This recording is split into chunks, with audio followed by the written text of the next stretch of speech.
Hello and welcome to True North Episode 1. Today I'll answer a basic question behind this new series. What exactly is Northern Symbolism? Northern or polar symbolism is a key that unlocks a deeper understanding of many spiritual and scientific principles. It gives us another perspective on the underlying meaning behind many well-known and esoteric symbols. It also informs us on the origin, destination, and spiritual nature of humanity. It speaks on our divine relationship with the universe, Earth, and ourselves. It's greatly expanded my symbolic awareness, and it's about time I open up about it here on Symbolic Studies. You'll be hearing many references to the center, both literally and figuratively. I also refer to it as the sacred center, but it's gone by many other names, which we'll get into later. The symbolic center of everything is an ancient concept and has strong correspondences with the North Star, the northern sky, and the North Pole, whose lore and symbolism often relates it to the origin of humanity and the Garden of Eden. The Northern Symbolism rabbit hole has been so profound and revealing, the True North series is launching as a result. To kick things off, let's begin with the compass. The compass is a tool whose magnetized needle always points north. But the compass isn't only a helpful guide with physical navigation, it also provides a powerful insight regarding the nature of symbolism. In other words, the needle pointing north is a clue, in my opinion, worthy of deep consideration. The northernmost part of Earth is the North Pole, which has a relationship with the North Star, the central star in this photo. It's in the middle of the northern sky which the heavens revolve around. For ages, this dynamic has been compared to a great wheel. The symbolism of the rotating sky around a central axis, like an axle, has been expressed in countless ways over time and is a primary concept in Northern Symbolism. All of the constellations in the sky, including the 12 signs of the Zodiac, rotate around this fixed star, which is also known as Polaris, or the pole star.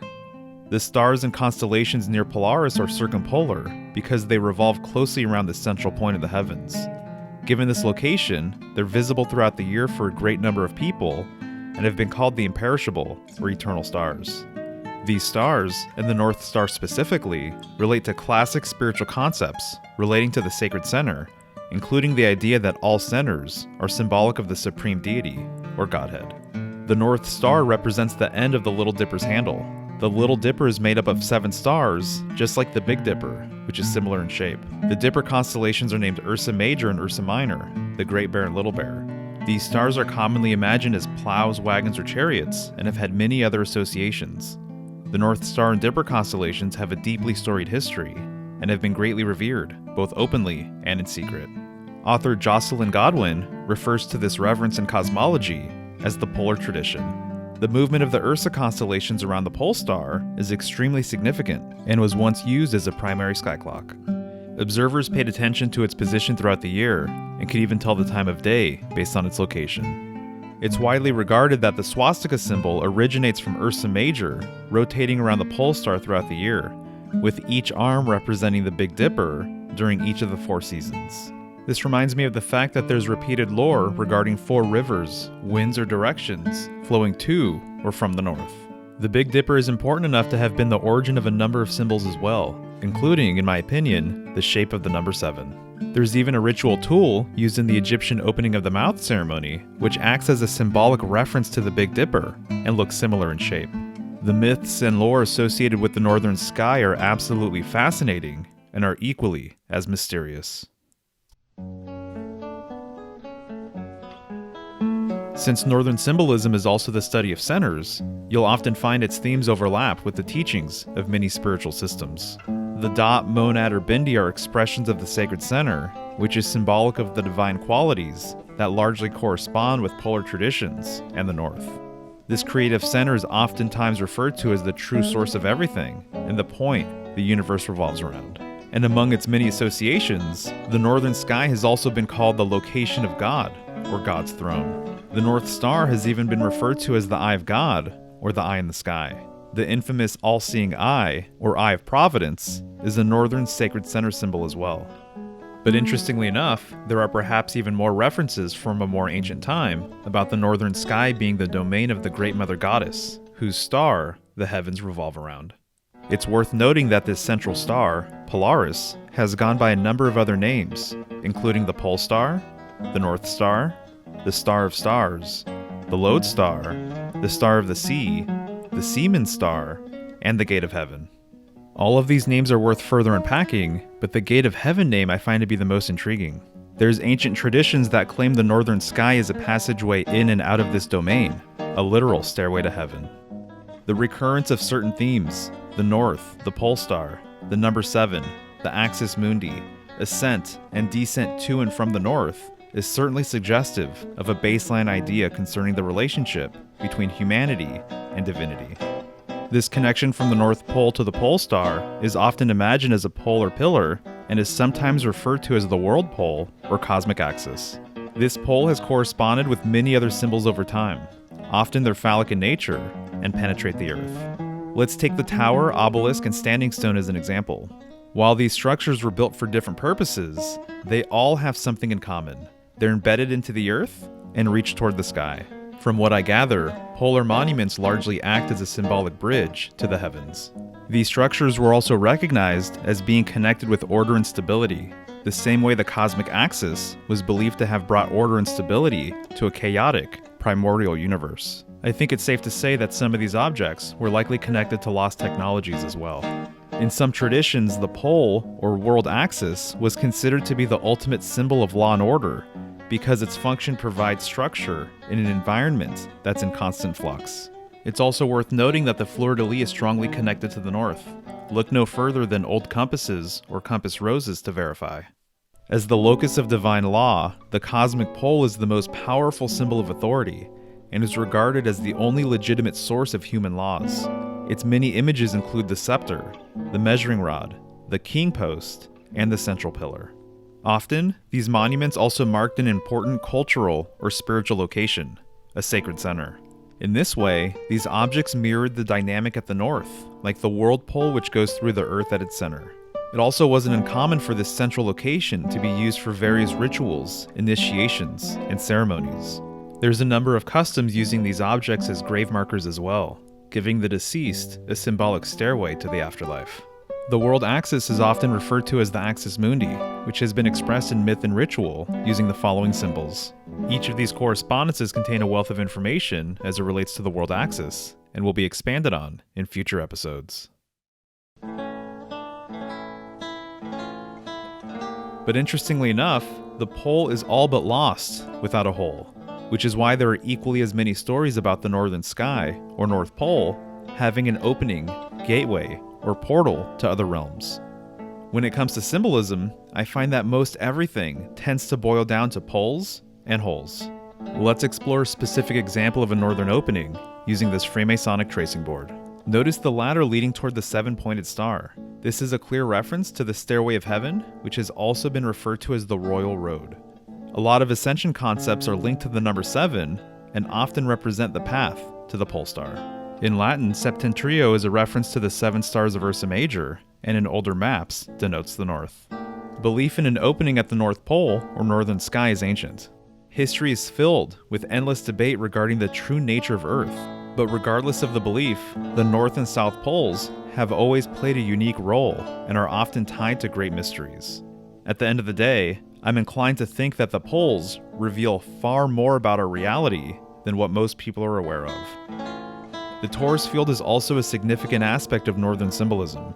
The toroid around Earth is called the magnetosphere, and around its northern opening is where you'll see the brilliant aurora borealis, or northern lights. This phenomenon is created as a result of Earth's northern magnetic opening. The ancient Egyptians referred to this opening as the horn of a great bull, and is where they believed the souls of man ascended upwards and out of upon death.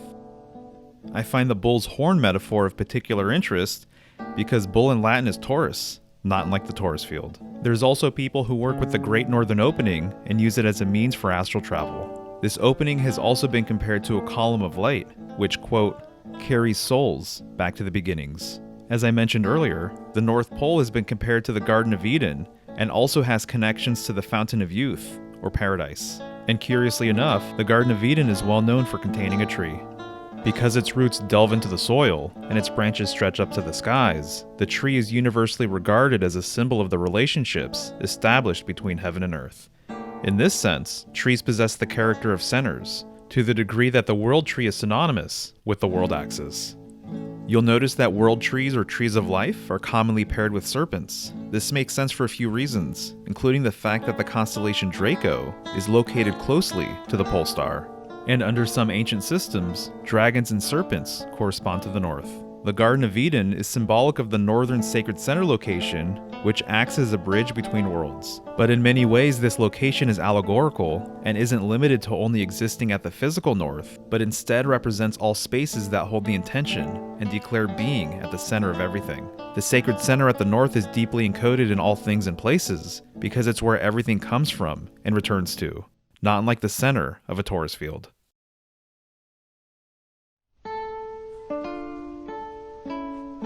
Given its ancient lore, it's no wonder why the North Pole has long influenced scientists, thinkers, artists, and explorers throughout time. Many have tried to journey north, and it's understandable why. So while my primary focus is with the symbolic aspect of the North, I'm also being drawn toward polar history, expeditions, and conspiracies. Let's not forget, up until the 20th century, most maps, like this one, had little or no information regarding the North Pole and simply said, unexplored region. This map says parts unknown. But northern expeditions aren't without their controversy or propaganda, and I believe all claims regarding the poles are worth further investigation. But I'm truly amazed at the profound secrets this research reveals. Platos Atlantis, with its concentric rings, appears to encode much of what I've learned regarding the study of polar symbolism. I intend to discuss the ringland structure of old, and unpack why there are so many different ideas regarding the location of Atlantis, or the center of the world.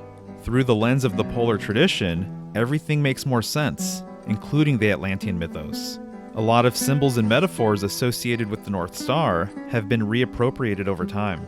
The Virgin Mary is a great example. Sometimes she's called Stella Maris, which means the Star of the Sea. This is a reference to the North Star and its significance in early sea navigation. Through this title, she conveys the idea of being the guiding star for Christ, her child. She's also tapping into an ancient tradition about a great celestial mother at the northern sky. This goddess is linked to fertility symbolism via the navel and womb, which are strongly connected to northern, sacred center symbolism as well. But there's instances where the northern symbolism is out in the open.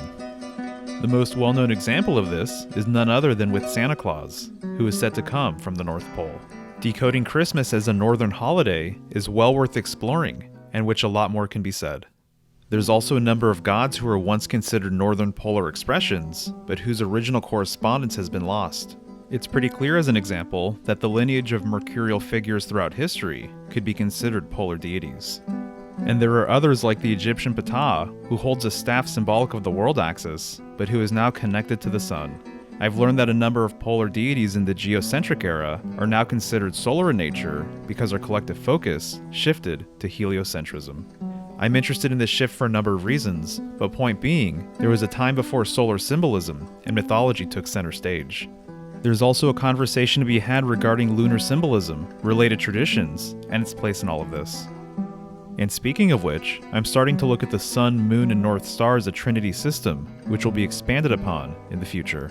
But ultimately, what I've come to appreciate is that the modern solar world was built upon an earlier geocentric, polar Earth concept. In other words, before a belief in a solar system, there was a belief in a polar system. The people of the polar tradition structured their world based on the movement of the heavens as they saw it, with the pole star in the center of the cosmos and the stars dancing around it.